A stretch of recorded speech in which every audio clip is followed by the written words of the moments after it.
Hey folks, Jack here. Today's webinar is on the topic of Facebook ad copy that sells. During this webinar, we do take some time at the end to critique and review some of the ad copy and ads of attendees for the webinar. This is something that we can do for you as well. If you would like your ad copy to be critiqued and uploaded to the YouTube channel as a separate video, let us know in the comments. However, I do want to point out that YouTube generally doesn't like you posting links in the comments. So if you do have a link to your Facebook ad and you want us to see the whole ad to use that in your critique, please email that to support@bookfunnel.com and just use the subject line Facebook ad critique. Otherwise, you can just copy and paste the text of your Facebook ad copy. Put that in the comments under this video, and we'll critique that in another video coming up here on the channel. So without further ado, here's the webinar. Ready to jump in here to today's topic, Facebook ad copy that sells. First off, a quick overview of what we're going to cover today. First, we are going to talk about the anatomy of a Facebook ad. There's some terminology that we need to define. So, when I say what your ad's primary text and the headline and the description are, you know what I mean, and you know where those elements are on the ad visually for the most part. Right? Facebook does mix things up sometimes and will display your ad in different ways. But if you at least know the anatomy of a basic Facebook ad, you have a good starting point, and you can kind of understand, okay, when I'm putting text in here for the description, that's what this is for. Right? We're going to talk about the role of your ads copy, really what your ads copy should be trying to do. You kind of have four main objectives, and then I'm going to give examples of those. So we are going to go into some detailed ad copy examples for each of those goals, I guess you could say, but roles, goals, same thing, right? What is your ad copy trying to do? I'm going to give some examples of each of those so that you kind of can visualize, okay, if I'm trying to, say, for example, create some urgency with a call to action, or maybe I'm trying to signal genre, right? I'm going to give you some examples of how you could phrase that, and that can be kind of a launching pad there for you.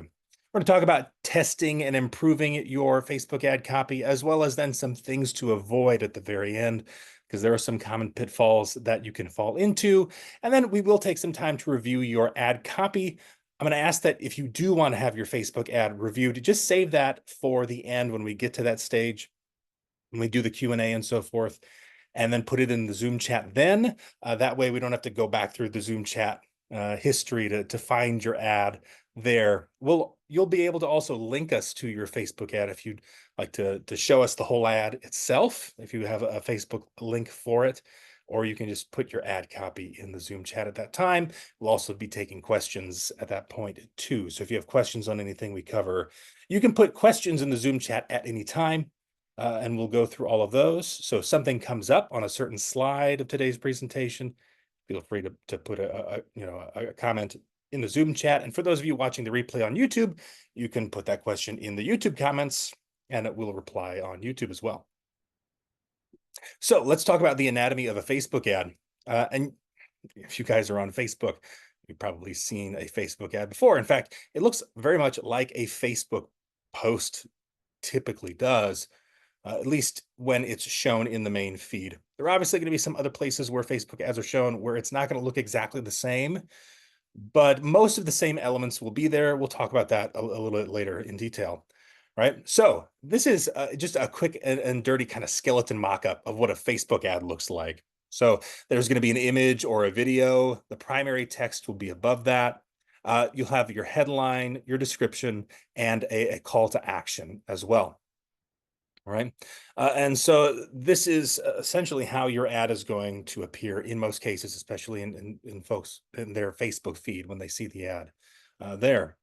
Now, your ad's primary text, this is the main body of your ad. So this is the bulk of the text that's going to appear in your ad copy. And this is really where you have a lot of room to go into detail if you wanted to. And when I say detail, I want to be careful with that, because your primary text shouldn't be like, huge in most cases, right? But you have a little bit more room to play with your words, depending on what the goal of your ad is.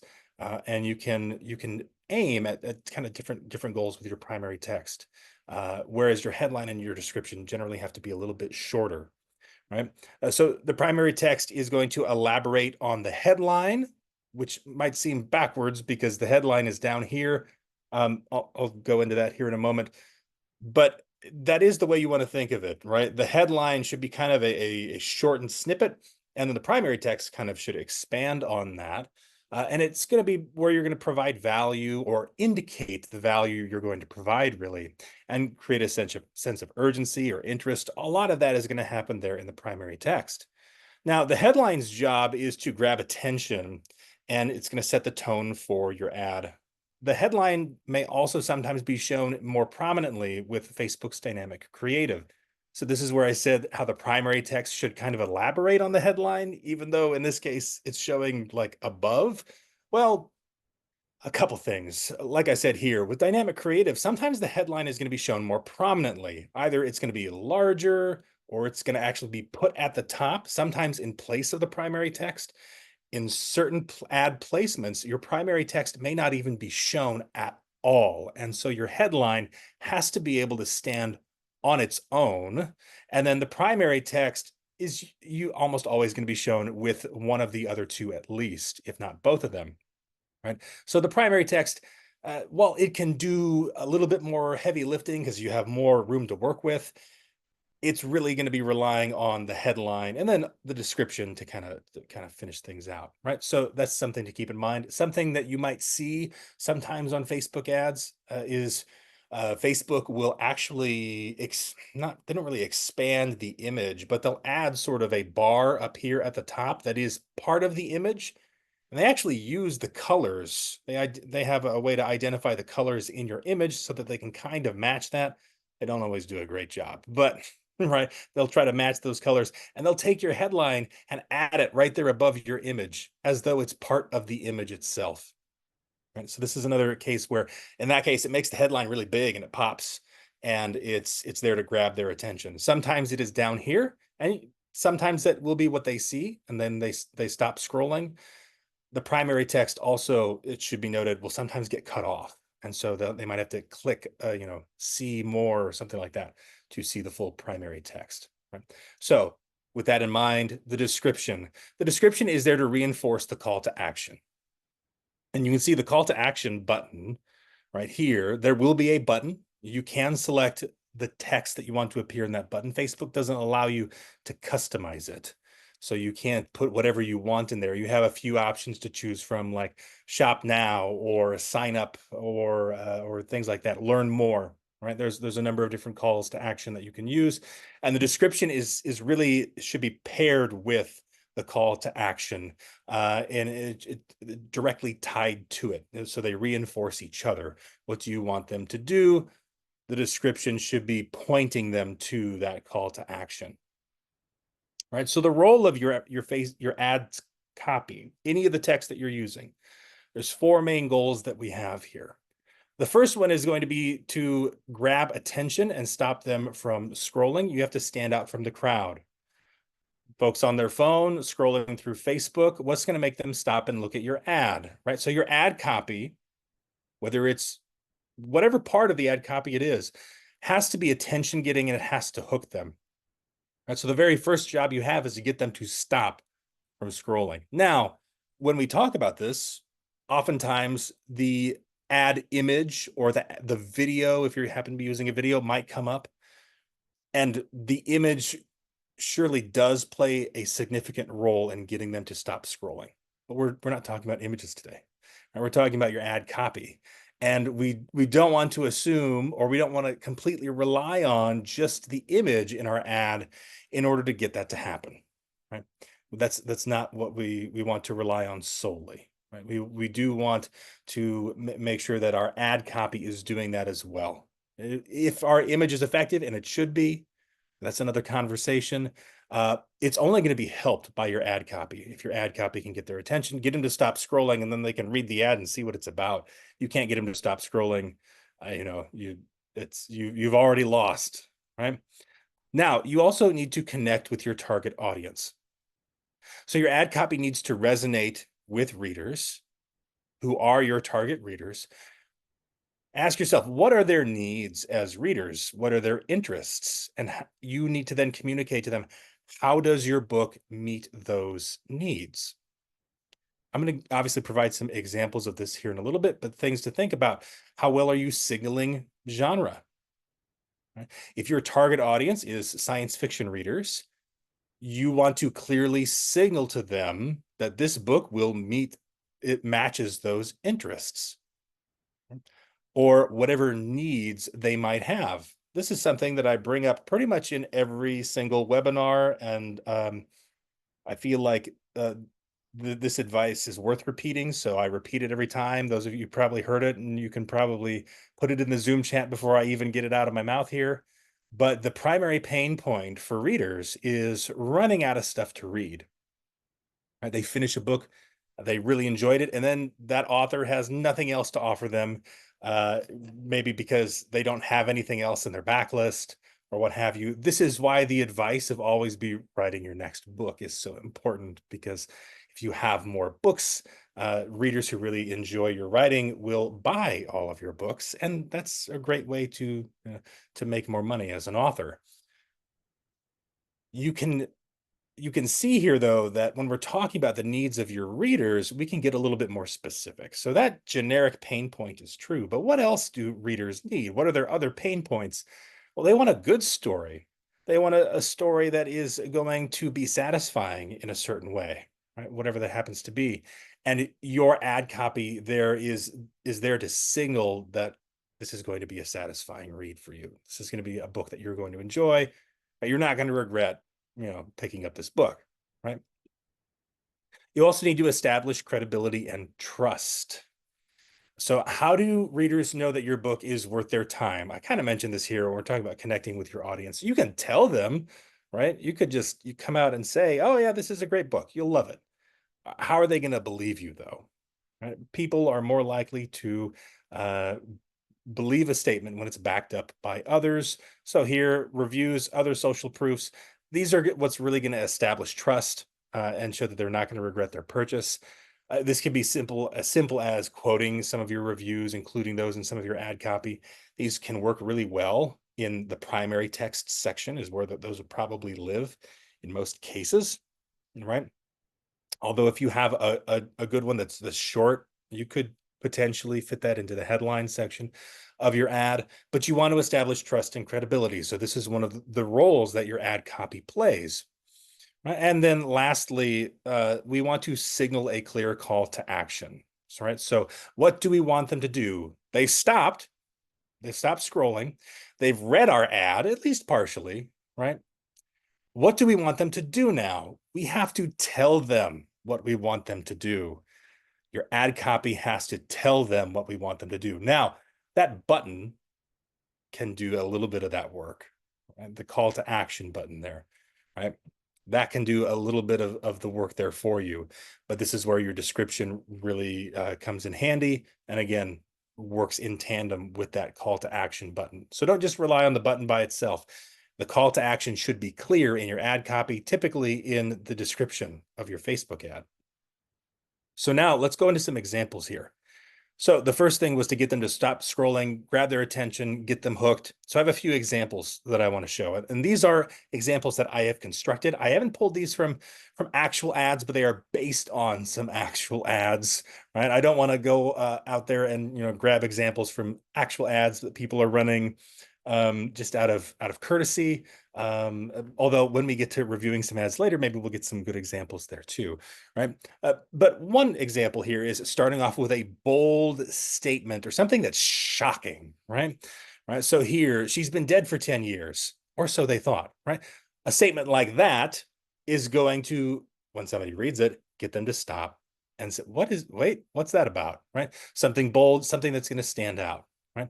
Something that is not overly general, right? Unique, right? So the type this is the type of opening that's going to raise questions in the reader's mind, right, immediately after they read that first statement, right? And here it's also generating some curiosity, but it's actually doing a pretty good job of also signaling genre. to some extent, although not all by itself, right? Clearly, there's some type of magical element going on here, so it's doing that too, right? You'll notice a lot of these examples are going to do multiple things at once, but in this case, this bold or shocking statement is what's going to get them to stop scrolling and pay attention to the ad, right? We could also ask a thought-provoking question. What if your worst fear turned out to be your only way out, right? Okay, maybe not the most impressive, shocking example here, but I wanted to give you just an example of how you can provoke thought in your readers when they see your ad and how that engages them, right? If they're doing some thinking, you're already engaging them. You're inviting them to think about the situation, the circumstances of your characters, and that can generate some curiosity and intrigue. They want to find out what happens next, and so the only way they can do that was to pick up the book, right? We can use a relatable scenario. For relatable scenarios, grab their attention because they create a connection between the reader's emotions or experiences and the book's theme or characters. So, have you ever felt like the world is falling apart around you? So does Jack. But in his case, it's literal. I may have used my name here intentionally. That's me every day, right? But right, what does that mean? Now, obviously, we could come. You could probably, we're all writers here. You could come up with any number of plot ideas just from this one statement. But to a reader seeing this in an ad, again, we're trying to connect with them on an emotional level here, perhaps, right? This really works well if you know your target audience very, very well, and you know what emotional hot buttons there are, perhaps. Not that you're manipulating them. I don't want to insinuate that. But if you know what what emotionally charged language is going to click for them, you can use that. And one of the greatest ways to do that is by trying to relate to them, get them in the character's shoes. And then we can also create a sense of urgency. Why is this in the hook? You might be saying a sense of urgency. Only 24 hours left to download your free copy. That sounds like a call to action. Yes, a lot of these things overlap with each other. So a call to action can be used to grab attention and can be a hook. Now, this would be really useful if you were running like a 24-hour sale on a book. For example, maybe you're doing, a Kindle countdown deal or something like that. Or maybe you sell direct, and so you can change your price at a whim or something to that effect.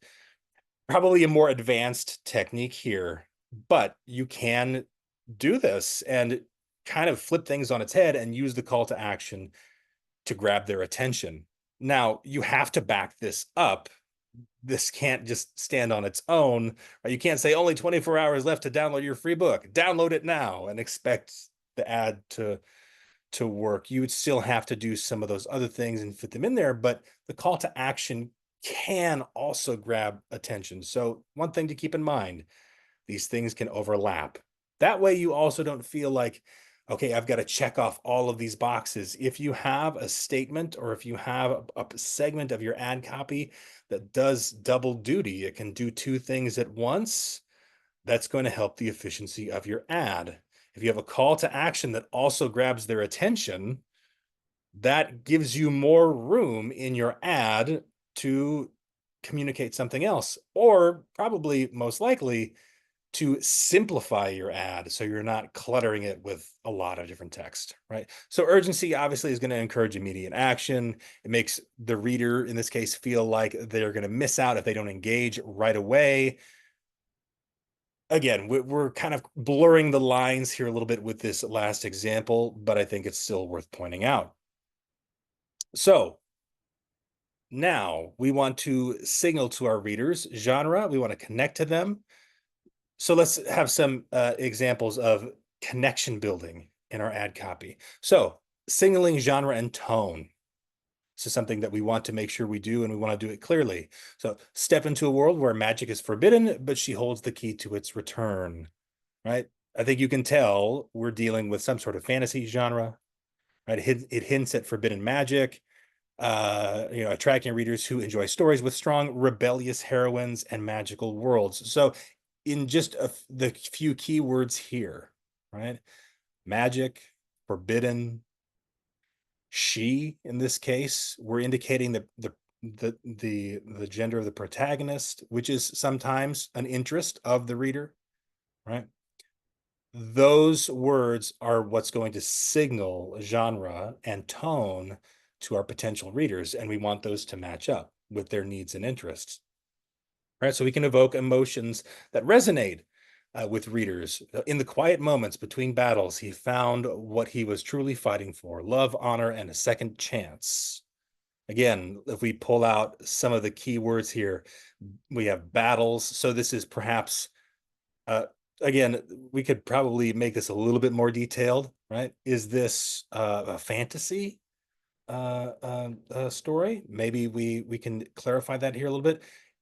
I'm a science fiction author myself, so maybe we clarify that this is not just a battle. This is a battle in space or something to that effect. Again, we're indicating the genre of the gender of the protagonist, and he's fighting for something, right? And then what those values are here, those are very emotionally charged words right there: honor, and particularly, in my opinion, a second chance. We're trying to evoke those feelings in readers when they see the ad copy. So it's going to appeal to readers who are looking for an emotional journey that blends, in this case, action and heartfelt romance, perhaps.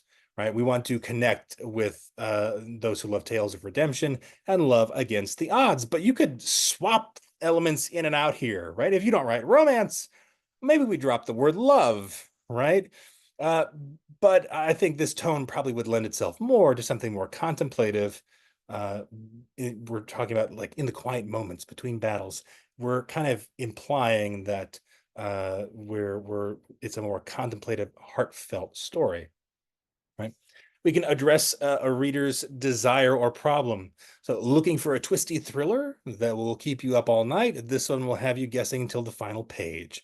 A little cliche there at the end, but I think it kind of gets the idea across. This approach taps into the reader's craving for a gripping mystery, making it clear that the book will fulfill that desire for a thrilling and unpredictable read. Again, we want to address their needs, and this can sometimes vary from genre to genre. What is it specifically that mystery readers love about reading mysteries? What is it that romance readers love about reading romance, or a particular subgenre of romance, even? Right? What is it that hard science fiction readers love about hard science fiction? There's specific things there that they're looking for, and you can indicate those and sometimes just be direct about it, right? Create a sense of community or shared interest. If you're a fan of epic space battles, rogue captains, and uncharted galaxies, you'll feel right at home here. Right. So by calling out specific elements, right, we have the epic space battles, right, rogue captains. These are tropes, really, that we're throwing out there. This copy appeals directly to sci-fi readers who share a love for these story elements. So again, we're relying and going back to what is it that those readers specifically like about the genre. And these things should be pretty obvious, right? And you should be able to point out, and identify what it is, how, I should say, let me back up, point out how those tropes are present in your story, right? I fumbled that one a little bit there, but I think you know what I'm trying to say, right? We want to pull those tropes out of your story and identify them so that they know ahead of time what they're getting themselves into. Now, you have to be careful there, because got to back that up, right? If you use, right, this line here: epic space battles, rogue captains, uncharted galaxies, well, are those things actually in your book? Or are you just pulling out tropes from your genre? Maybe your book fits into that genre, but the tropes that you actually use are different. So you do have to take stock of that first and not just throw something out there because it checks all the boxes. Right. So now we want to earn their trust. Remember, we want to earn their trust and establish credibility. So some examples of that here, right? You can showcase positive reviews. You probably see this a lot in Facebook ads that you see, right? An unforgettable journey of hope and courage, 5 stars, right? A reader review. I oftentimes, when I use these, I indicate where the review was left. So was it on Amazon? and I will use the person's first name if they reviewed publicly. Use their first name. Sometimes if they don't have like a first and last name, you can use their username, whatever it happens to be, right? But I would also include that information there, right? Obviously, you're probably going to want to pick a 5-star review. However, and I'm regretting this now because I could have made an example of this too, and I've seen this done very effectively. To showcase a negative review, you have to be careful when you do this. And again, I'm kicking myself because I realized I could have made an example of this. But yes, showcasing a negative review specifically from somebody who is not your target audience, right? If you get a bad review, I've said this before, if you get a bad review, oftentimes it's because that person was not your target audience. And I have seen authors do this very effectively, where somebody leaves them a bad review. I think the one that stood out to me, and this is not going to apply to everybody, like in the first few pages, the main character was swearing and doing all this stuff, and it was terrible. And the author used that review in their ad, and their audience loved it. In fact, it actually functioned as a positive review, right? It was pointing out this book is these things, and it was actually communicating that very effectively. And the author was willing to showcase that, which shows that they don't have anything to hide, right? Oh yeah, that's a 1-star review, and they said this, and they didn't like the book. But the reasons why they didn't like the book are probably reasons why you, my target audience, would like the book, right? So anyway, little bunny trail there, right? It's another approach you can take. But obviously here we want to highlight a positive review. In this case, with a 5-star rating, we're signaling to potential readers that others have enjoyed the book and they found it compelling, right? Of course, you're going to say the book is great, right? You're the one who wrote it, right? Your mom, your dad probably will say the same thing too, right? But how are you going to convince them? Show them what other people have said, right? You mention endorsements or recommendations. So, recommended by best-selling author Jane Doe as a quote must read for fans of historical romance. So this works well if you have some connections. Of course, you obviously wouldn't want to make up a quote from anyone.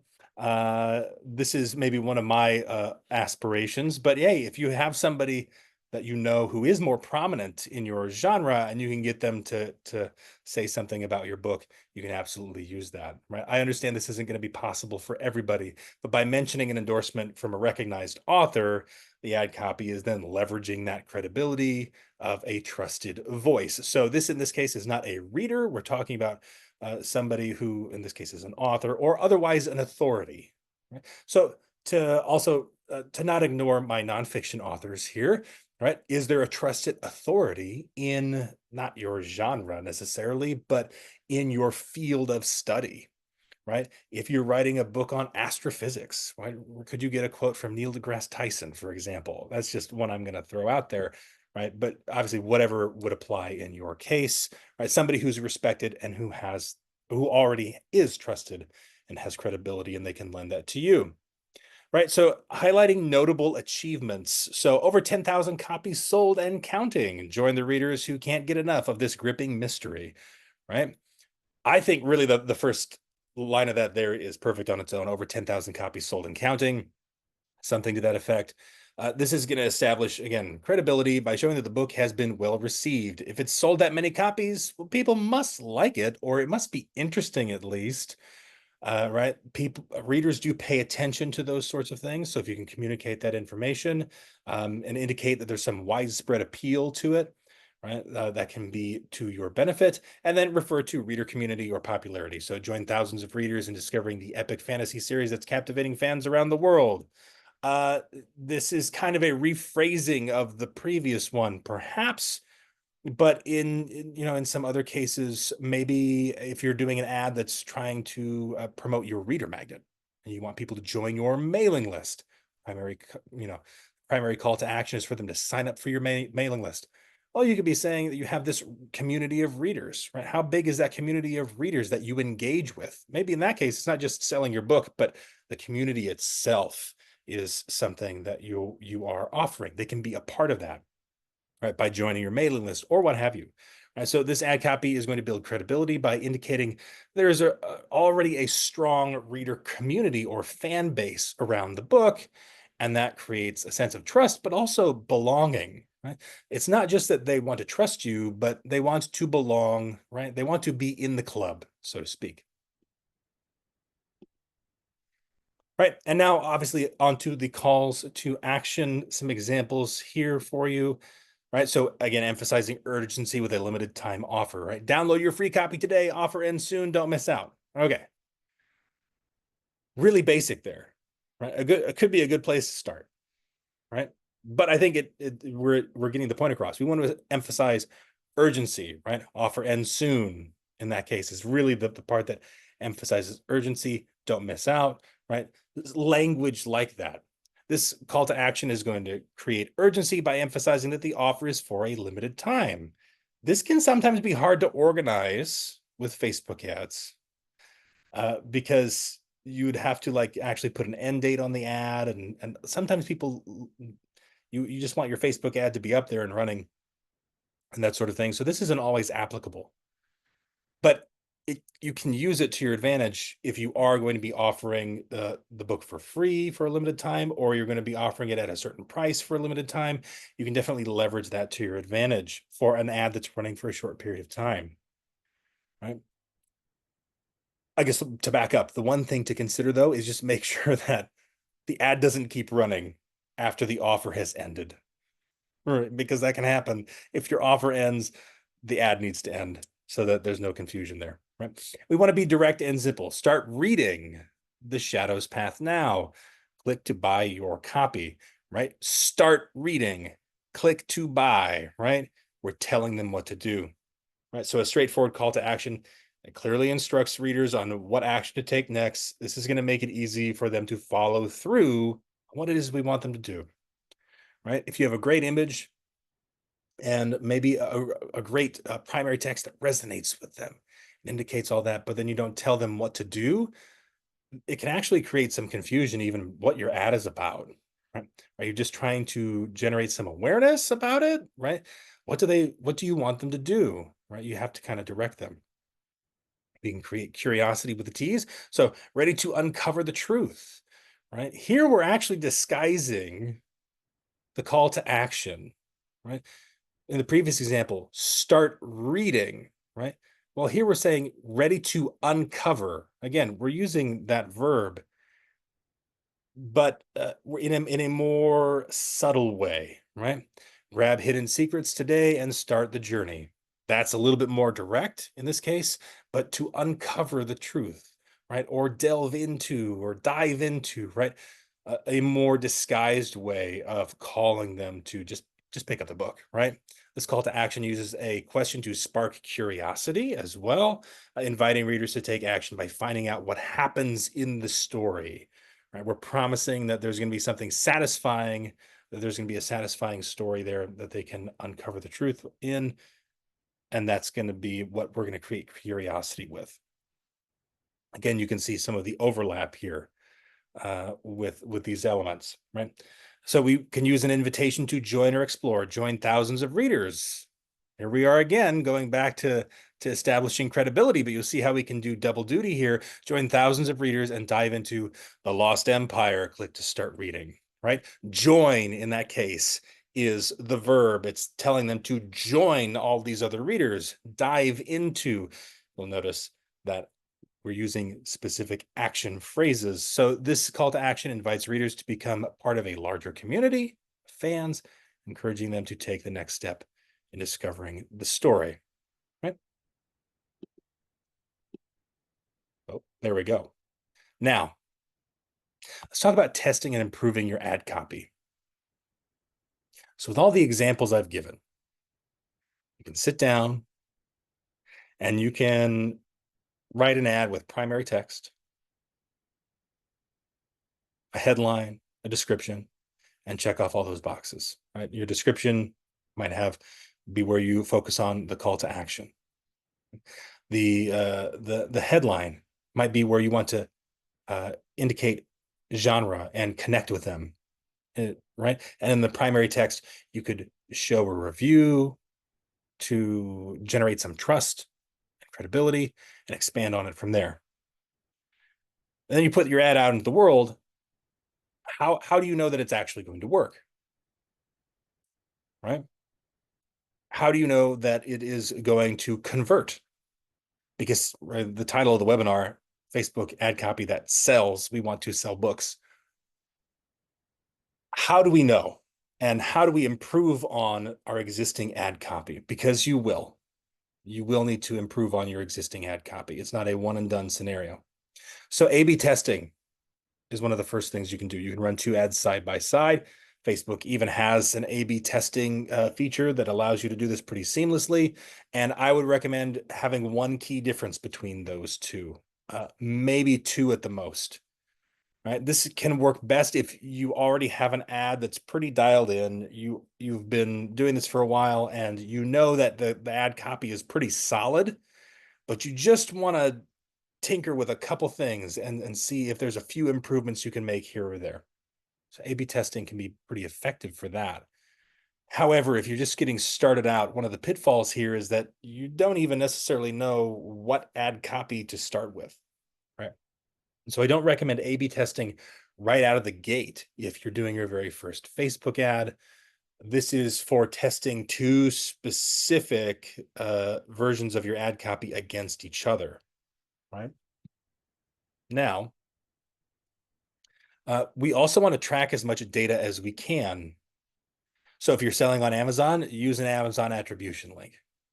If you're selling direct, I would strongly consider using Facebook sales ads because they allow you to track conversion on the back end on your direct store.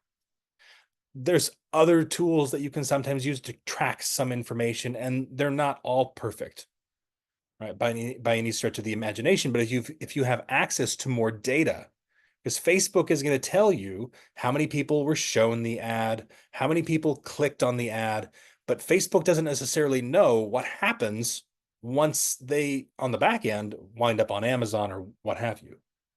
So any additional data that you can get that will help you understand that behavior, right? What's happening on the back end is helpful. So Amazon attribution links, for example, this is something I've used in my ads before.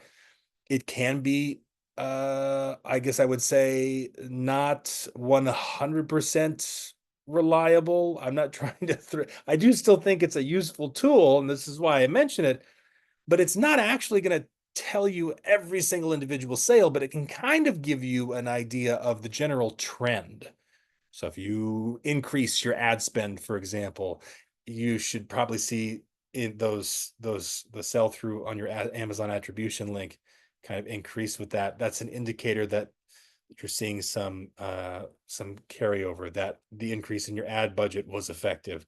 Same thing with your ad copy in this case. And if you're running separate ads, you can use separate Amazon attribution links. So you can kind of test that way too. Gets a little fuzzy. It's not perfect. Amazon, unfortunately, doesn't give you complete and total data, is what it seems. Looking from the outside, of course, there's no way to absolutely know for sure, right? But it does give you an indication of the trend. Facebook sales ads, if you're selling direct through your own direct store, this is where you honestly you have like all the tools at your disposal, right? Because you'll know your website will be able to communicate with Facebook and tell them what ultimately happened, what was the end result of them seeing the ad on Facebook.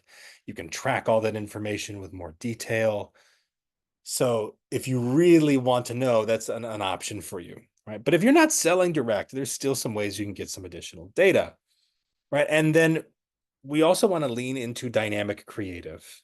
This is Facebook's dynamic creative, for those of you who aren't aware, is where Facebook will take the elements of the ad that you have created and given it, and it will rearrange them depending on who it's showing the ad to. So dynamic creative allows you to throw a bunch of things at the wall and see what sticks. And you can effectively test multiple ad copy pieces all at once. It's not going to be as clear and clean cut as A/B testing, where I'm taking ad A and comparing it directly to ad B. But I can, for example, when you create a Facebook ad and you're using dynamic creative, you can create 5 different variations of your primary text, 5 different variations of your headline, 5 different variations of your description. And then Facebook will kind of mix and match them.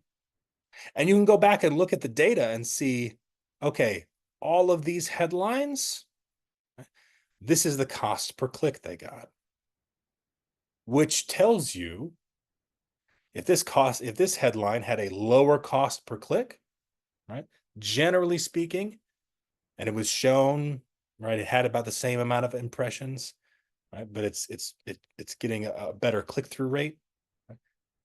That's telling me that's a better headline. And then this headline over here with the higher cost per click, again, we have to compare. Are the impressions about the same, right? If the impressions are about the same, then, and we're seeing a higher cost per click, we probably want to avoid that headline or cull that headline. So you can start with dynamic creative and then eliminate some of those elements as you go along, right? Right. So, let me see here. I know, folks, if you in the Zoom call here, if we could avoid any annotations, I think that's what that is on the screen there, because everybody can see that. So the blue lines there on the screen, there's probably a way to. Here we go. Well, that disabled it. I don't want it to be distracting to everybody, but I also don't want to take too much time away from the presentation here. We're about to wrap things up with this segment anyway. Okay, we're going to continue moving along. But I've disabled it now. All right, I'll remember that for next time. So some things to avoid in general with your ad copy. We want to avoid being vague or general. So we want to avoid phrases like the best book I ever read, or I couldn't put it down. Those overused phrases, they just get ignored. So generally, they're not going to be very helpful for you. They can be good places to start sometimes, but a lot of these statements, actually, what you'll notice about both of these is that it's implying that they're social proof. They're coming from someone else, but you could also phrase them in a number of ways, right? Right. Anything that's just too cliche or has been done before, you want to avoid it, right? Because it's going to be ignored and it's not going to catch attention. Right? It's going to get overlooked, right? Or it's going to even sometimes look fake, right? The best book I ever read, right? Well, maybe somebody did leave that in a review on Amazon, but is that really worth sharing and pointing out? Is that really going to be that impactful of a review to share and generate some credibility? I don't think so. I would avoid it. Right? Over-promising or being misleading. So we want to be honest and forthcoming with the details in your ad. Right? So you cannot fake social proof and you cannot meet expectations that aren't realistic. So if you set the bar really high, this will be the greatest book you've ever read, or you just make up a review, right? It's one thing to paraphrase a review. It's one thing to paraphrase. It's another thing to just make it up, right? Avoid that. But this also goes back to when we were talking about tropes and signaling to readers what tropes are involved in your book, right? What elements of the story are going to be intriguing to them. You have to make sure that those things are actually there. You're not just signaling, oh, these are the tropes of science fiction, so I'm going to include the tropes of science fiction because this book is science fiction and you read science fiction. But yet none of those tropes are actually in the book, right? So you want to be careful there too. That's how you get negative reviews, folks, right? If you're promising them one thing in your ad and they pick up the book and then they read it and they're going to feel like you took advantage of them, right? We do not want to ignore genre expectations. So using ad copy that doesn't align with your genre will lead to confusion and poor ad performance.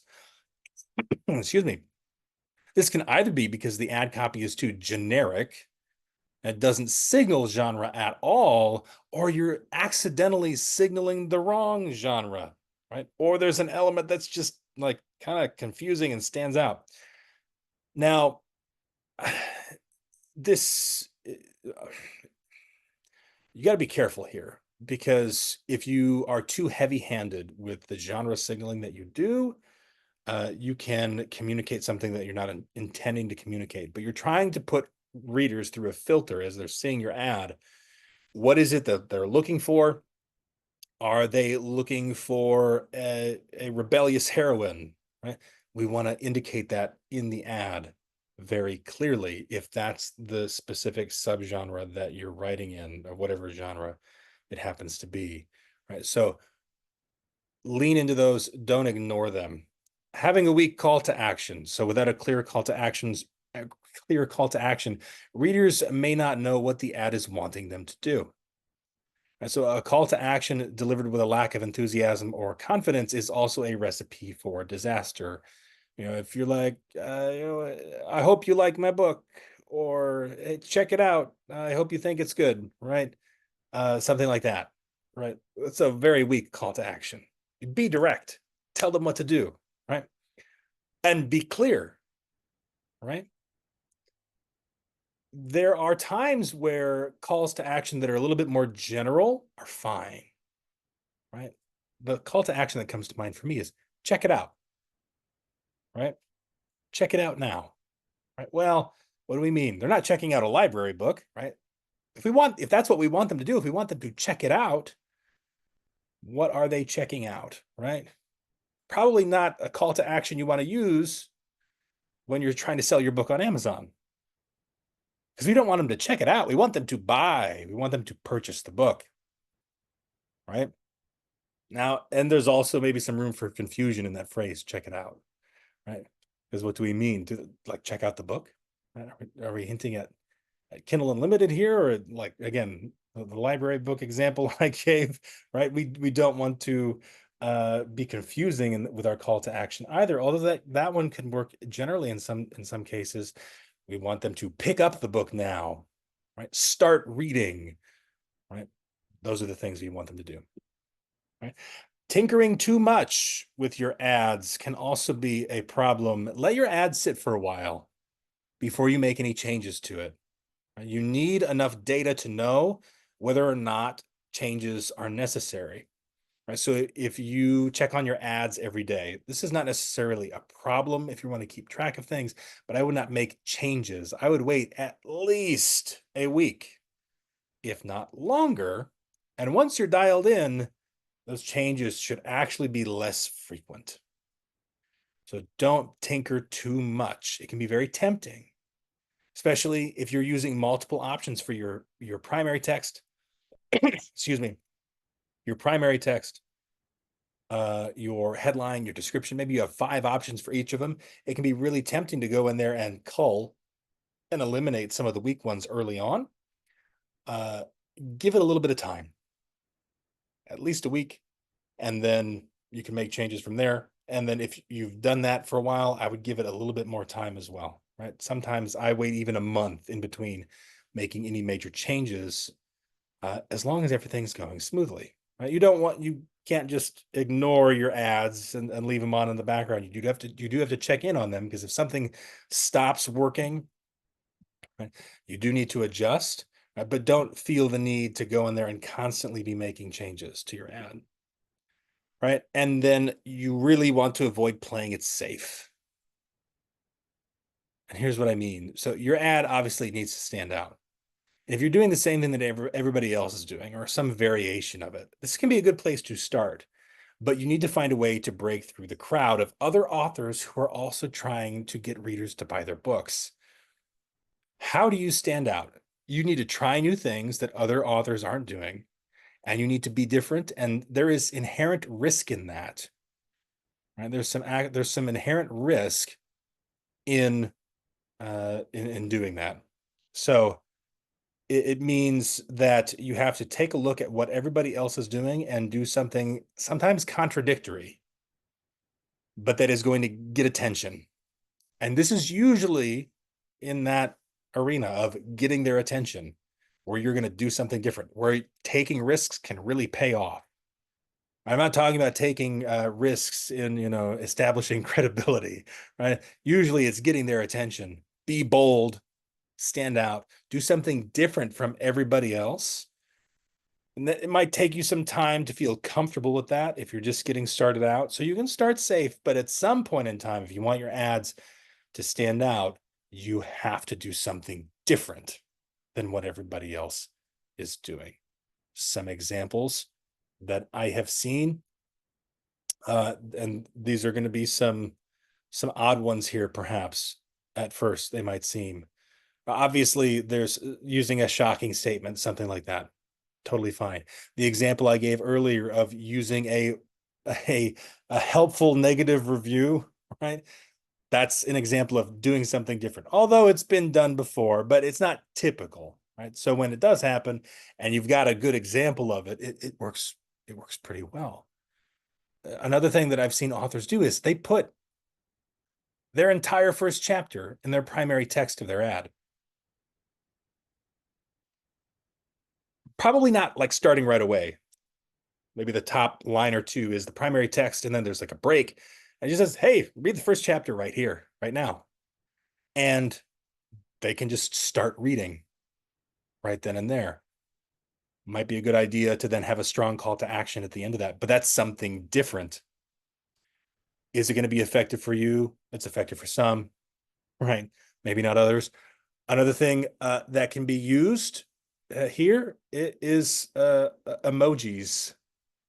I've seen authors use emojis in some creative ways as well. That's different and stands out. If you see ads, right, you probably on Facebook, you've probably seen people use emojis and that sort of thing. But if you use something different and quirky, I've even seen some folks just swap out and one of their headlines is all emojis.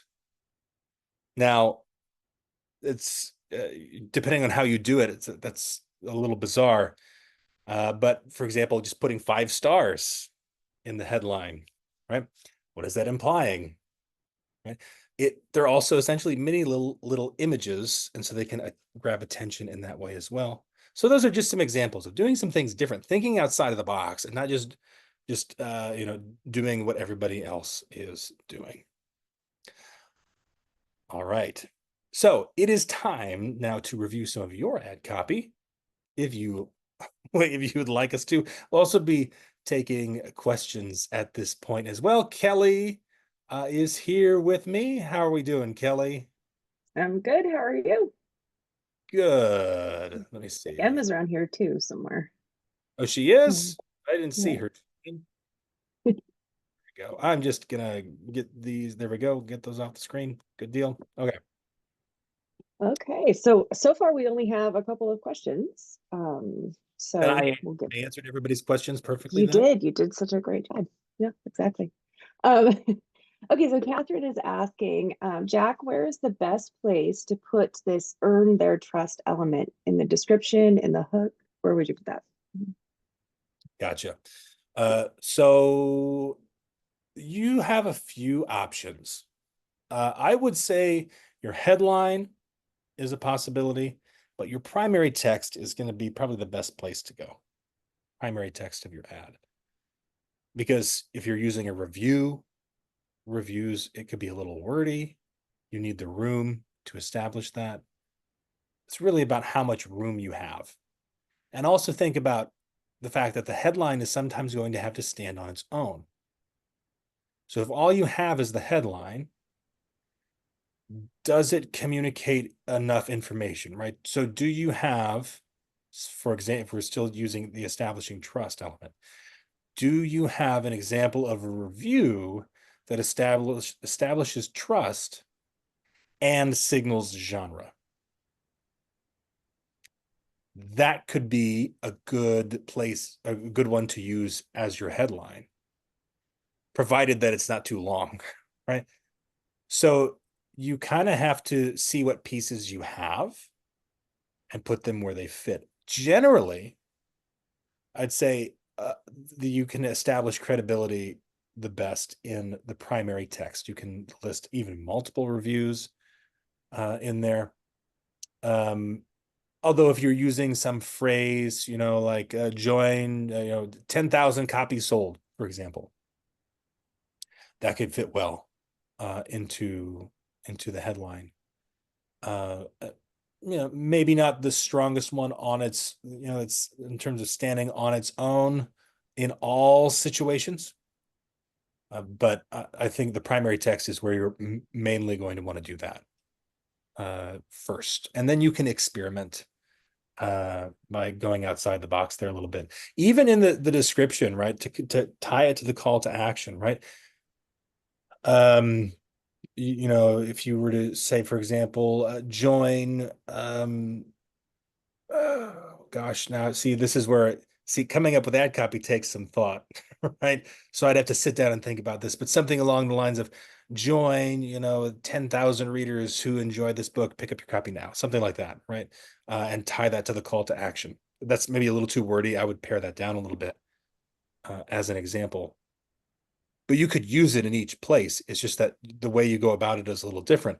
In the page text, you have more room to work with. You can just copy and paste review, and it's going to fit into there really comfortably.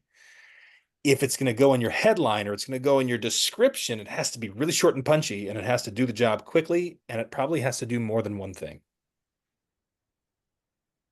That would be my advice. Hi, Emma. Okay. What's that? Oh, no, Emma's here. Emma's here Oh, now. did you get her? Okay. Yes, She isn't muted, although. Emma is definitely here. Okay. Let me see. Ooh, please explain how the Amazon attribution link works. I know. Okay. So, essentially, I'll tell you how the Amazon attribution link is supposed to work. Just in a nutshell here.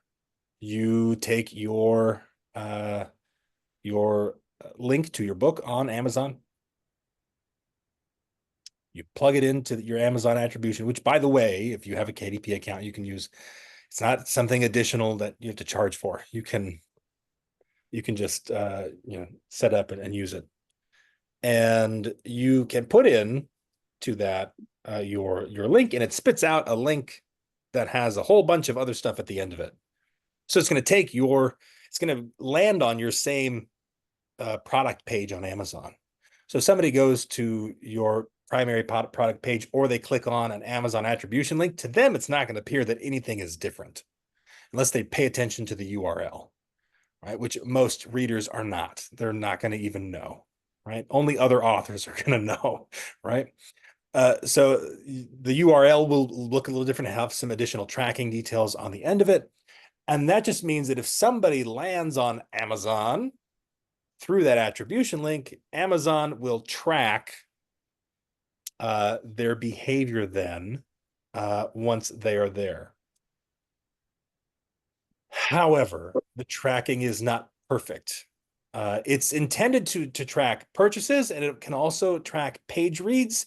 In my experience, it's a little bit more reliable on the purchases side, but than it is with page reads. But there's a lot of other factors at play as well that are kind of behind the covers, but that's the gist of it.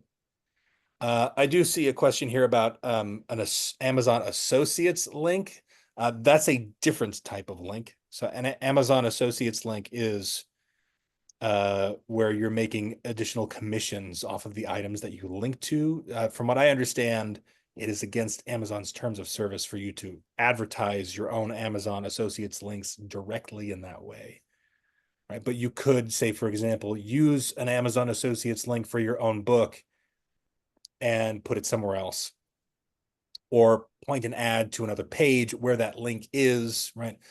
That's doing something a little different. When somebody clicks on your Amazon Associates link and then they go to Amazon, any purchase that they make within a certain time frame on Amazon, you get credit for and you get a commission for. This can give you some helpful data too, especially if you're targeting readers, although it's a little tricky because you're not really supposed to point ads directly at an associate's link. I know there's authors who do it, but I don't recommend it, just in case, right? You don't want to get in trouble, but you can kind of get some insight, right? So if you're targeting a specific genre of readers, you can see, like I've used them in BookFunnel group promos before, and you can see what other books they're buying, sometimes instead of your book, right? Because they bought it within a certain time period after, and that can give you an idea of like, okay, are you aiming at the right target audience here? That can be helpful as well. But then you'll also have people who buy, like I had somebody buy a PlayStation 5 and I made $5 once off of an associate's link that I was using in promos. So they bought a PlayStation, had nothing to do with my book, probably wasn't that insightful. Maybe in terms of like their age range, I guess I could probably determine, they're 25 to 45 most likely.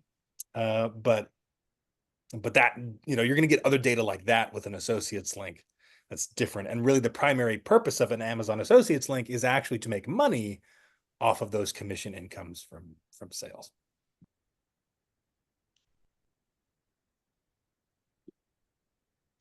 Okay. Let's see. We have SL asks, where do you suggest selling direct? Which I'm sure it's just our partners. Yeah. Oh, like which store do I suggest to Yeah. use? It depends. I think there's a beginner, an intermediate, and an advanced. If you're a beginner, I would start with Gumroad or PayHip because they're free, easy to set up. And if you're starting with a direct store, you do not want all the overhead of like a monthly fee necessarily. You just want to get it off the ground, and you're really patient, right? I would start there. At an intermediate level, Shopify works pretty great. WooCommerce, if you're married to WordPress and you love WordPress, then WooCommerce can work for you, but you have to be really comfortable with WooCommerce or WordPress rather to use WooCommerce. So Shopify is generally probably the more intermediate option, gives you a lot more tools at your disposal.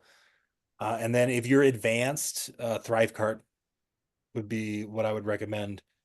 It is an investment. It's like a one-time purchase or something like that to use Thrivecart, and then there's a transaction fee. But it has a whole bunch of tools. Granted, a lot of the same things that you can do with Shopify, but it's all in-house, and so it's all in one place, a little bit neater in terms of organization.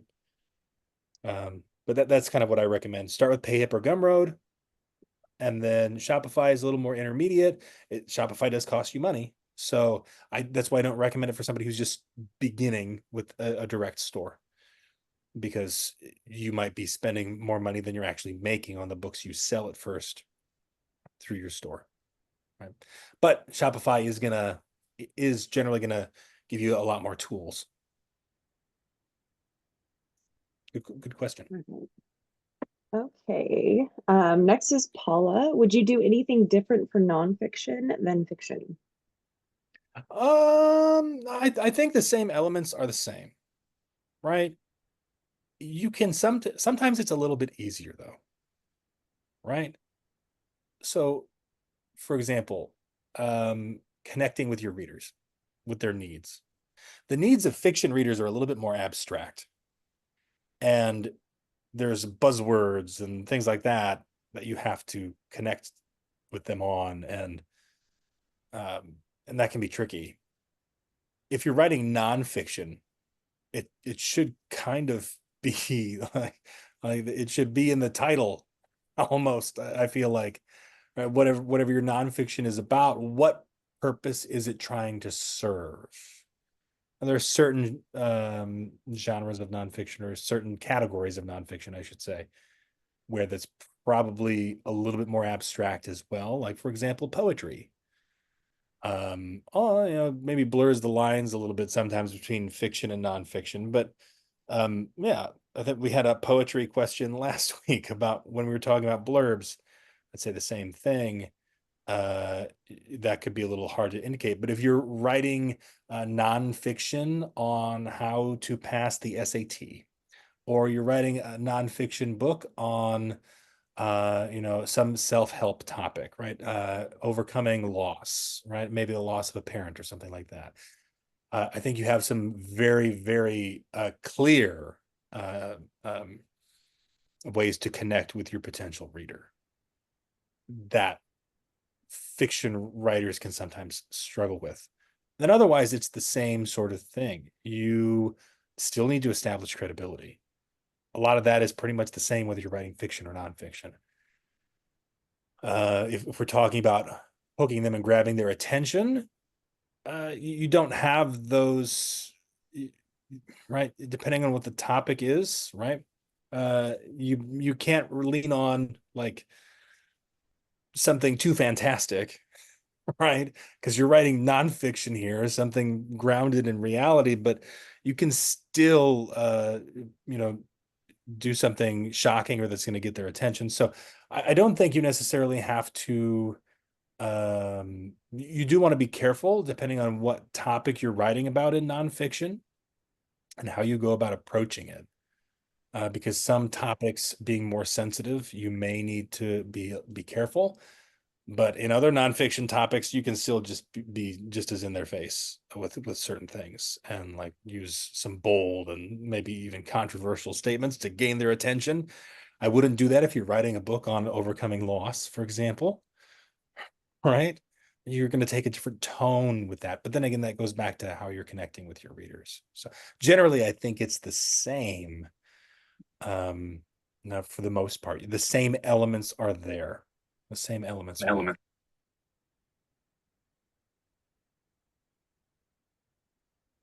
Okay, let's see. AR is asking, can you have the review included in the image or video instead of in the primary text?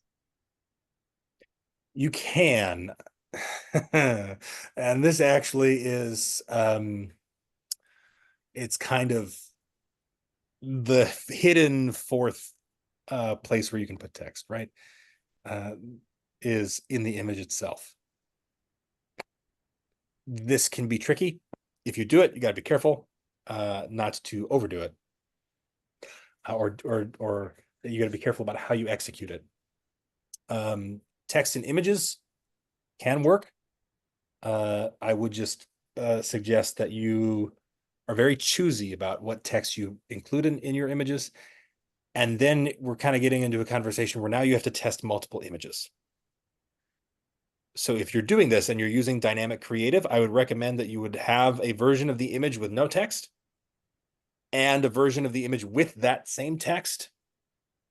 And then maybe as a control, a version of that image that has still some text in it, but maybe it's more generic.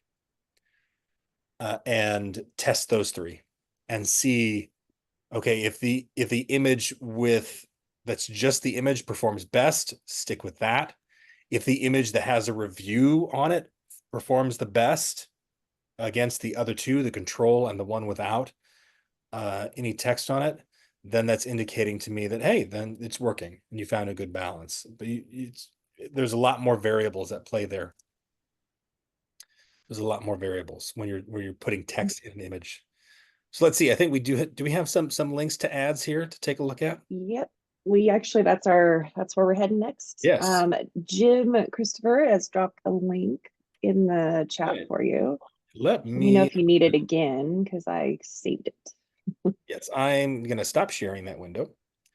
And let me go. Here.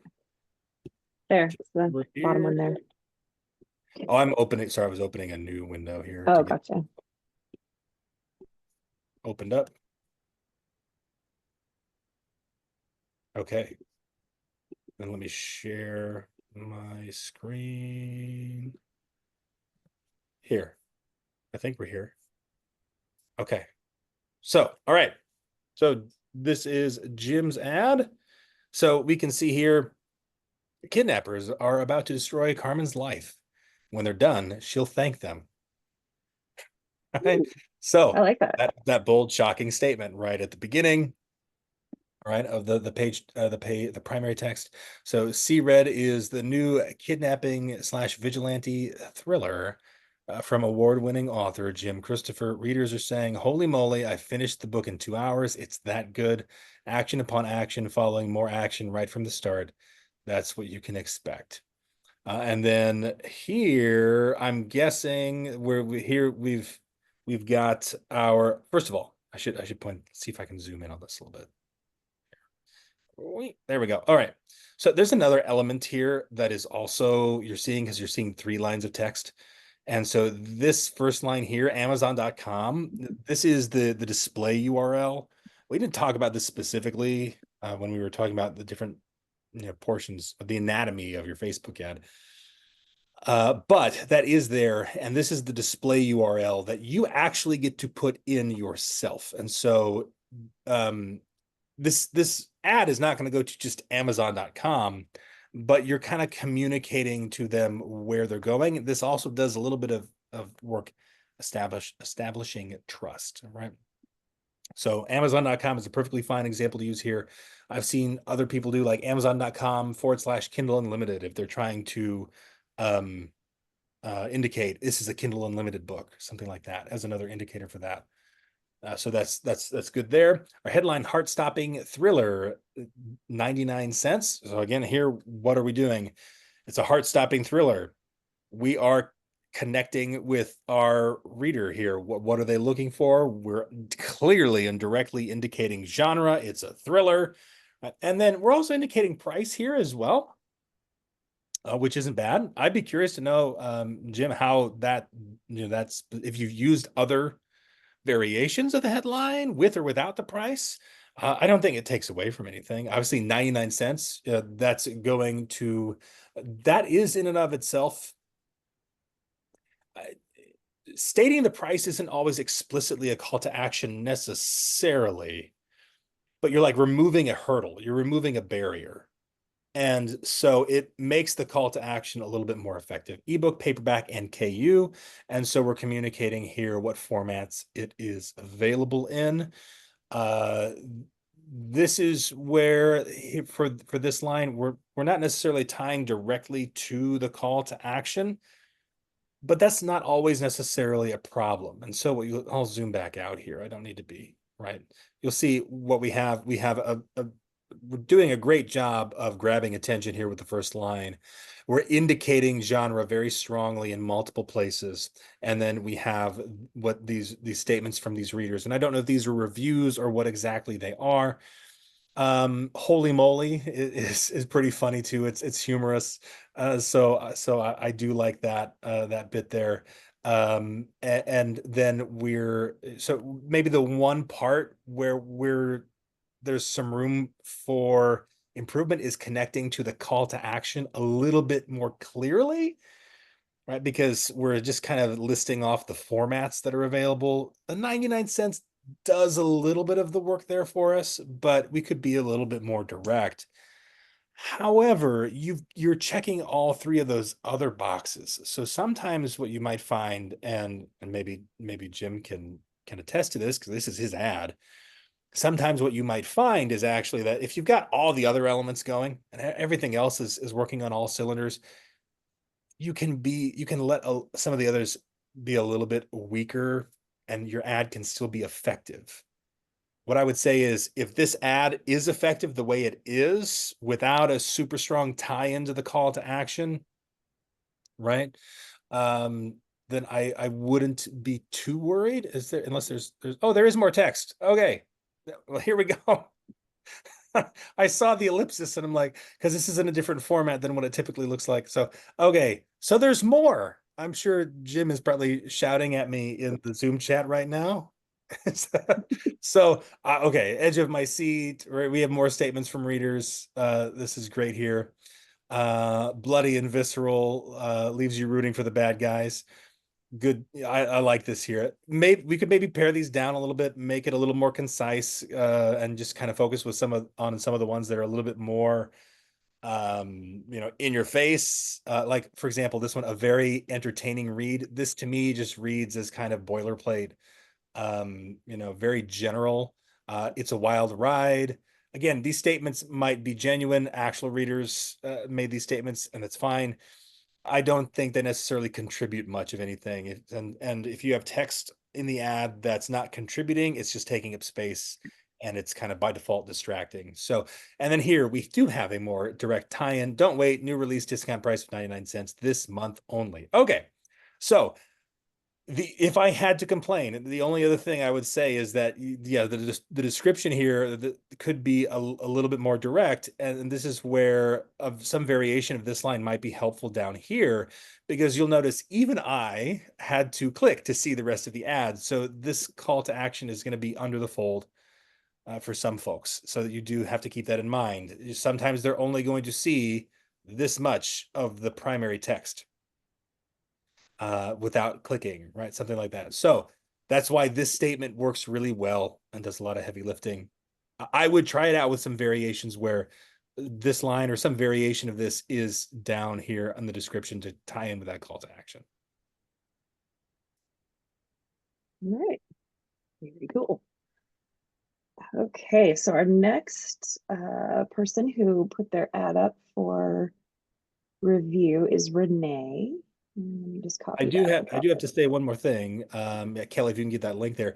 The image, although it is small in the one how we're viewing it right now, yeah, that image also doing a great job. I know this isn't an ad image webinar, right? Or we're talking about images and that sort of thing, but this is very, very effective.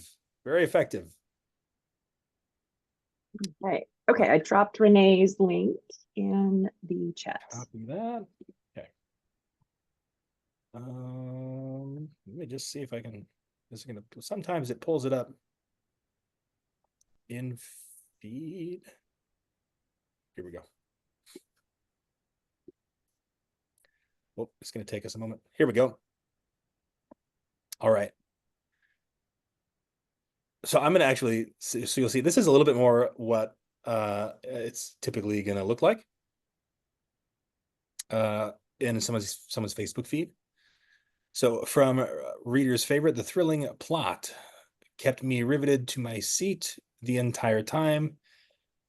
Excuse me. Transporting me, we'll click see more here. Transporting me to a magical fantasy world. The characters were well developed, and it was entertaining to read about a hero who used his hands rather than a sword in battle. Right. And then here we have the image is doing a great job of obviously communicating the Dungeons and Dragons element here. I am seeing that even without seeing this text, right? If this text wasn't here, I would have already noticed that's what this was trying to indicate, was Dungeons and Dragons. It could maybe be cropped in a little bit closer around the characters. And then here, the mid-Drekky realm, a chosen one. You'll see it does get cut off here, the headline. So a couple things. For starters, the primary text here, and I'm not sure if this is how you pulled it out, because I do see there's some ellipses here. And this is probably just how the reader phrased it. But this reads to me a little clunky. I actually prefer this review. I think this would be better here to be used in the primary text. This to me is a little, I'm not sure exactly where I'm reading at first, and then there's no quotes. So it caused a little bit of confusion. There's also a lot of detail in here, right? They're obviously, if this was from a review, they're going into detail. You have to pull out something more concise and succinct, right? So something like the characters were well developed and it was an entertaining read. That section of the text right there, I think, could work on its own. However, it's a little too general on its own. Brought me back to the days of Dungeons and Dragons, right? I like that. Maybe slightly general, but your name dropping Dungeons and Dragons, pair that with the image. I think this would be more effective. Actually, if you took it out of the image completely, I think the image by itself would be fine, and put that up here. And this review is doing two things. It's indicating genre and it's establishing obviously some credibility in that it's a review. The headline here is so this is one thing, you're name dropping the I guess the name of the world. This is another thing I suppose that could have been added to the list of things to avoid. I know that you do have that. It looks like that's kind of the title of your page as well, but people are going to kind of just skip past this and not always see this. So you can't necessarily rely on them recognizing, oh yeah, that's also the name of the page. That must be like the title of the book or the series. I would simplify this and I would avoid info dumping any of that stuff. The only things that you can info dump in an ad, in my opinion, is the name of a character, right? Uh, from your book, right? Otherwise, if you're mentioning something like Dungeons and Dragons, or you're comparing to another book, well, that's fine. That's not info dumping. Info dumping is the information that's in your story and just kind of dropping that in. Now we have some variations here, I think, that we can kind of scroll through. So, okay, here. So we have from Midwest That's a Review. dynamic. Right, and so this is kind of with the dynamic creative here. You'll see it's a little different. In Search of Justice and a thrilling novel with an intricately woven plot, full of unexpected twists and turns. This book will keep you on the edge of your seat. Off the bell curve, writer imagination. Again, I've got to say, if this is a more of an editorial review here, this doesn't make me too excited on its own. Like it's good and it's solid, right? And you could maybe pull out little lines, unexpected twists and turns. You could pull that out on its own and not even necessarily mention that it's from this reviewer. This text here, it does a better job in my opinion. And again, I think this is a case where let the image speak for itself. I would pull this out. Down here, I would get rid of the Mid-Drekki realm. I would just a chosen one who doesn't know it. Or maybe some rephrasing there. I think it'd be fine. I think this distracts from the hook here. I don't know if the chosen one is male or female, but he didn't know he was the chosen one, or he's the chosen one, but he has no idea, right? Something like that.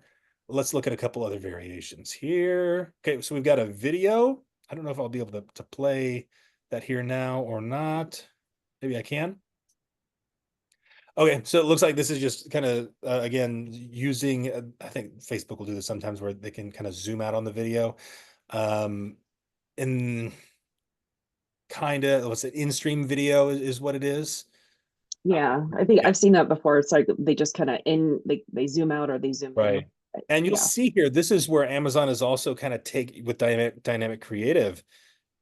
The Mid-Drekki is getting cut off. And then from US Review of Books, we're seeing all this and we're not seeing any of the other stuff. So that's one reason why you will want to maybe avoid like these from statements at the beginning of your primary text and trying to pare things down because of how they get arranged in the ad.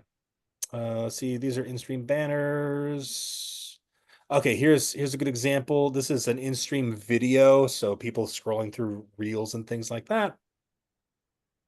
And so again, here what Facebook has done, obviously there's the text on the image, but what Facebook has done, I have to keep replaying it, is it's putting the primary text down here, and then you can click to read more, and I don't think it's going to give us the full functionality. The button is bigger, right? These don't always translate well. Sometimes it's about choosing your ad placements, and if you want to make an ad specifically for this, like this type of in-stream video, I would honestly design a separate ad for video and keep those things separate.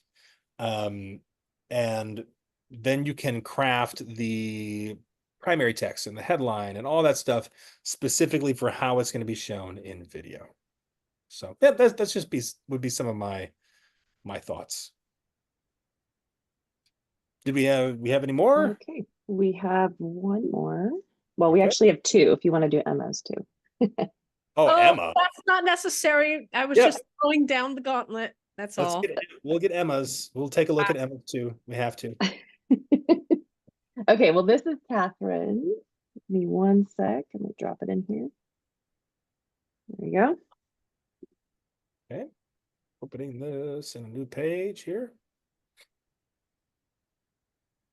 That's a that's a link to their Amazon page. I don't think that's a link to an ad. Oh, that is linked to there. Thought I opened that one. Catherine, do you have another link, perhaps? Hmm.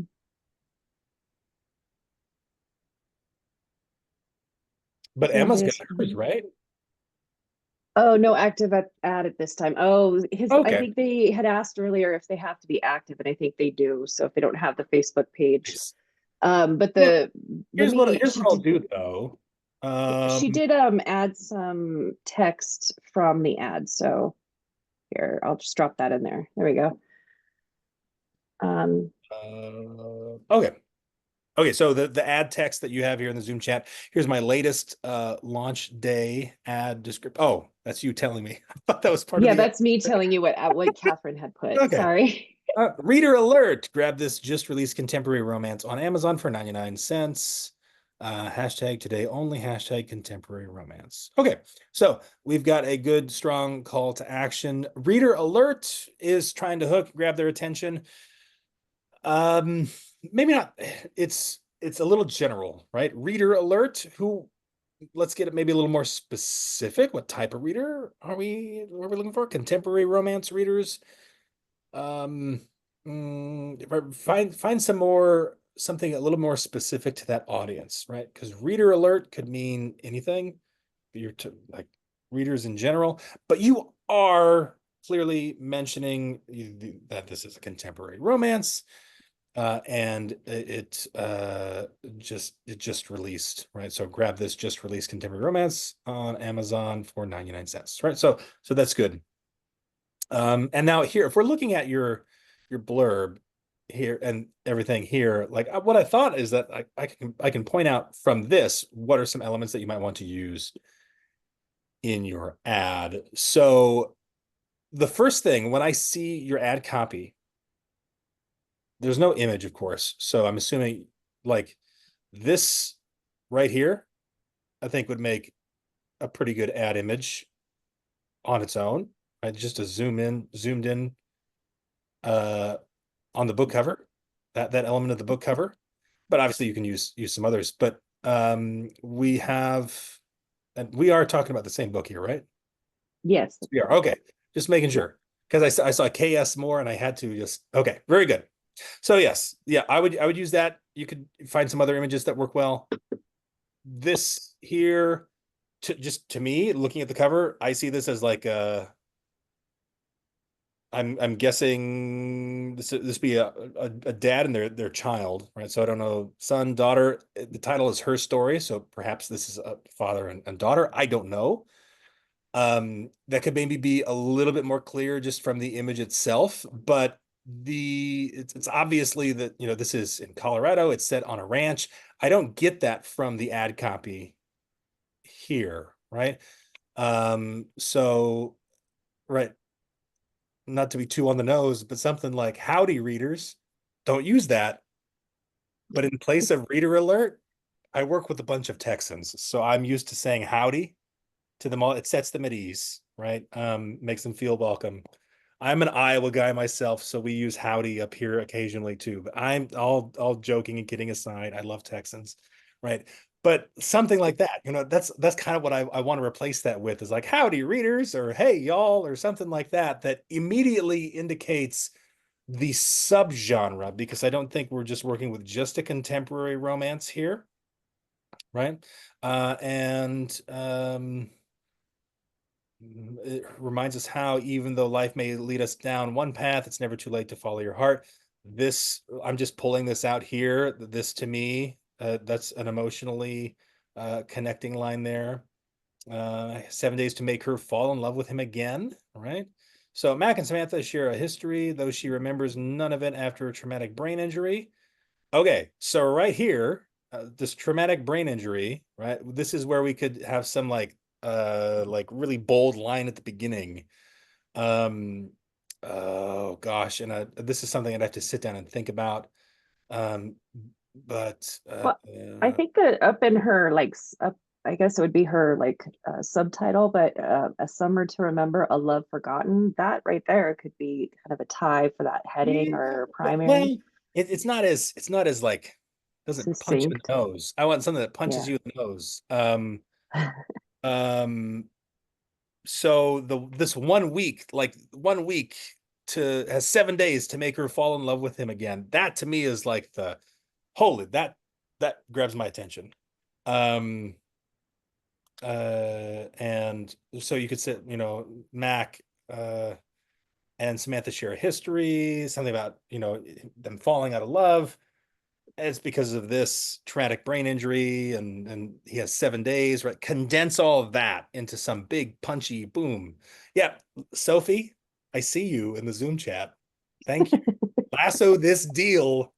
I love it. There you go.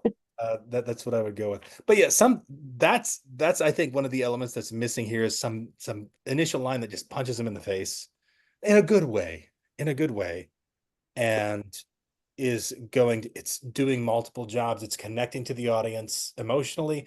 It's communicating them what the story is about, and it's grabbing their attention because he only has 7 days to make her fall in love with him again because of you know of the elements of the story here. So that's what you have to work with. Honestly, I'd have to sit down with this and chew on it for a while to come up with those individual elements of that on my own. But that I think is what you're working with there. Yep. All right. Are we on to Emma's? Yes. Yep. Here. I was like, no. You're welcome, Catherine. Oh, nope, that didn't work. Now, Yeah, Emma, try that. yours had better be good, right? I am lazy with ad copy. So feel free to tear it apart. I have no emotions. This is business. Okay, very good. That's the way I like. Now, I'm wondering here.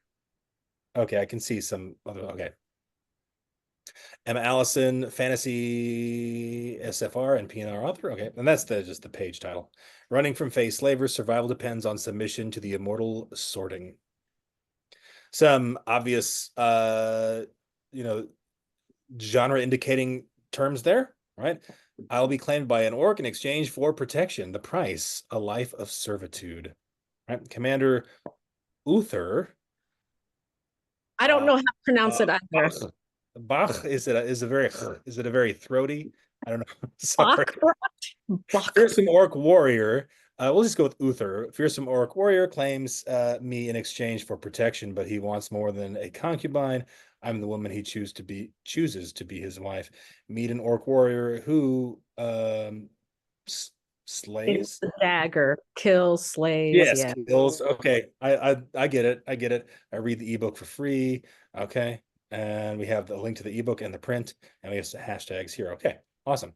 So have you tried this without the hashtags? That's the first thing that I get, the first question that comes to mind. Have you noticed a difference with and See, without? what happened was when we ran the BookFunnel promo, I accidentally included hashtags and I noticed some significant differences in reach. So I started using them in my regular ads too. So Uh-huh. I don't have any definitive data, but I'm wondering if it helps a little bit, even when like Sure. the ads get served to Instagram too. So Yeah, yeah. I think there's maybe just my first thought. You could probably pare down some of these and just focus on like, okay, what's going to single genre? Because even if the hashtag isn't giving you additional reach, people understand that what hashtags do. And so if you did like hashtag monster romance, like, oh, it's a monster romance, cool, right? Right. You can use those to indicate that there as well. We're obviously read the book for free. Is the call to action here. Learn more as the button, but Facebook doesn't have great options for free books for the button text, in my opinion. Learn more is safe. It's safe. It's not bad. I do here's the use of the 5-star emoji that I mentioned earlier. His concubine or his wife. This line to me is it's short, sweet. It's evocative of all of the things that you're wanting to communicate in this genre.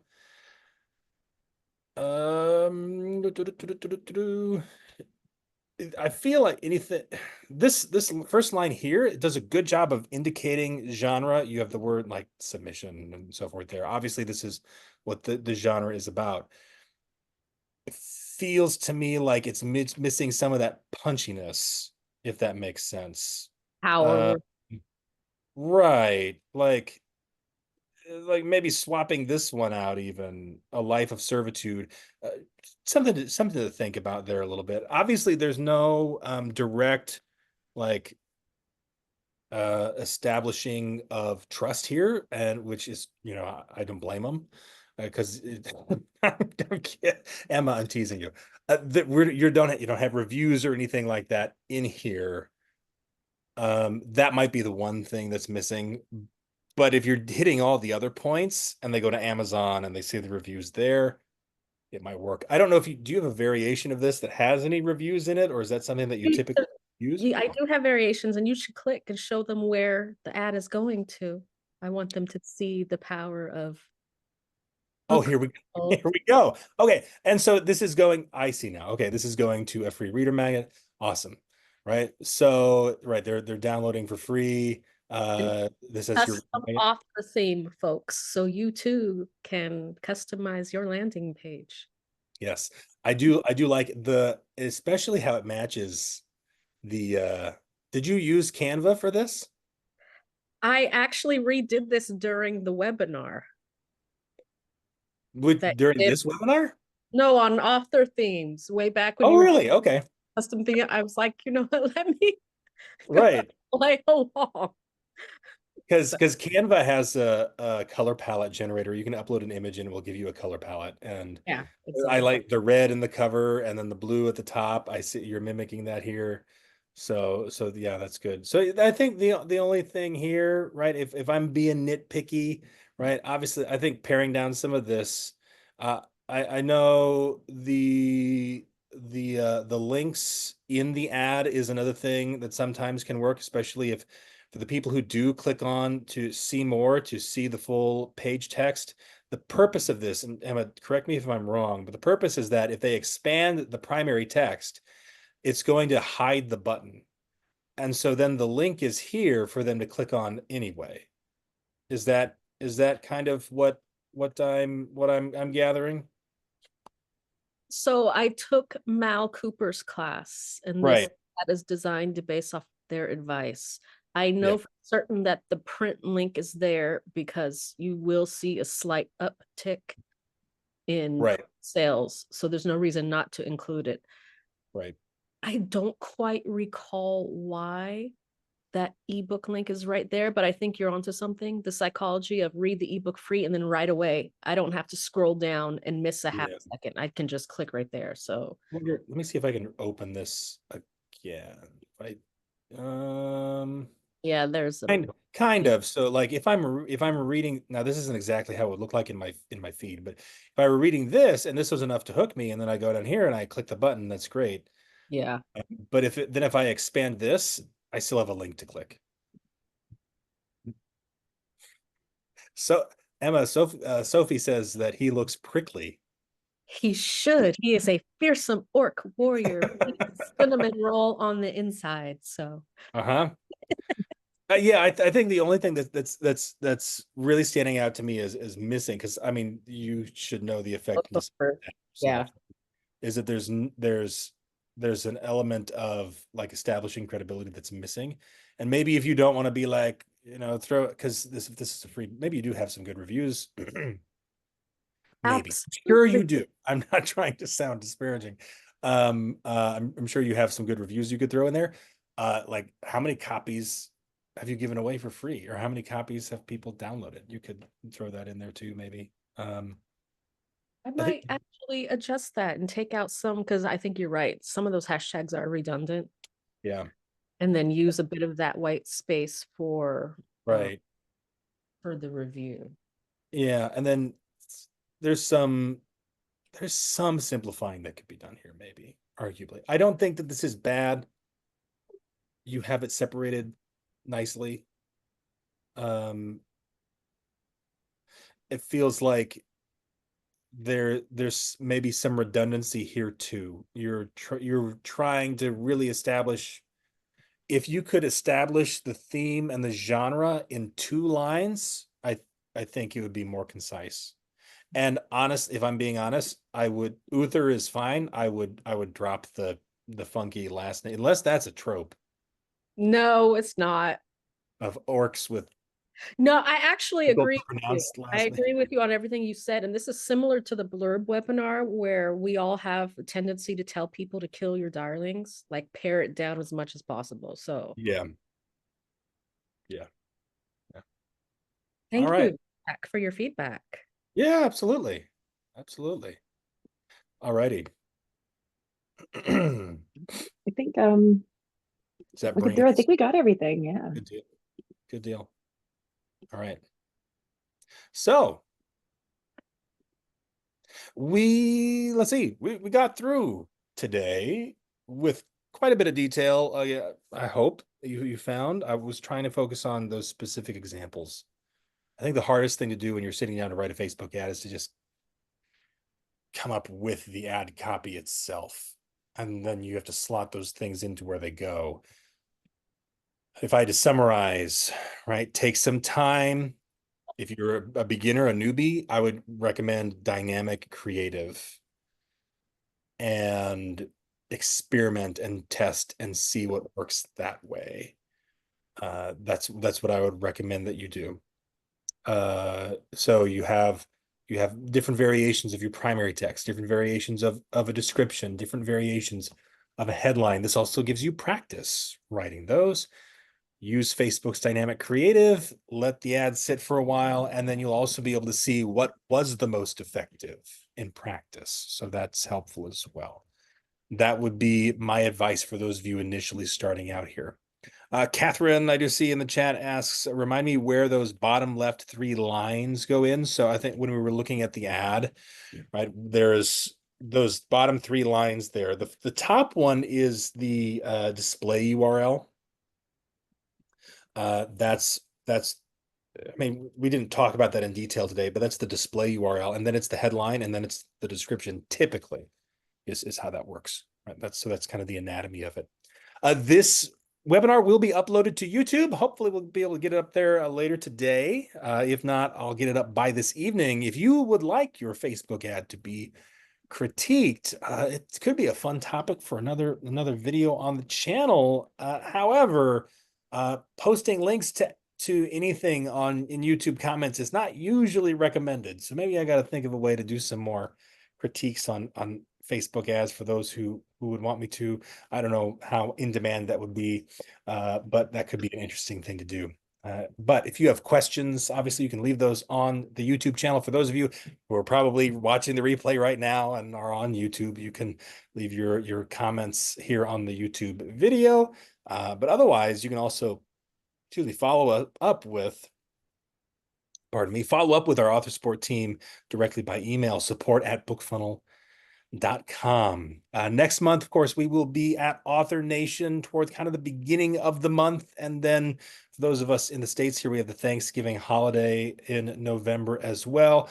So the webinar schedule is a little bit, I don't want to say up in the air, but we're kind of trying to factor in where we want to schedule things. Might be a little bit slower here going into the end of the year with fewer webinars than what we might typically do, but I will always try to bring the quality as much as I can and go in depth on some topics. We just kind of got to work around things like holidays and so forth, and events where our whole team is going to be in Vegas. So, although I do want to say we will be doing a Q&A on Wednesday of Author Nation that will be live on Zoom. So even if you are not at Author Nation, you can join us there.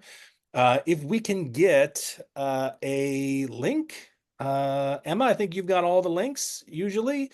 Calendly.com/Jack_BookFunnel is where you'll want to go. You can sign up for that Q&A. Yeah, Emma just dropped them all here in the chat. That's where you can go to sign up for that Q&A session that will be live at Author Nation. It'll be fun. We're also going to try, I don't know how realistic this will be, but for those of you who are actually there at Author Nation, maybe if we can find a side room that we can do it in, and we can actually take some live questions and chat with folks. It could be fun as well. So I'm gonna leave it there. Thank you, folks. Thank you, Emma and Kelly, again for helping me out today. We will see you all next time. Have a good one. Thank you for watching. Check out these other videos from BookFunnel, and don't forget to subscribe to the channel.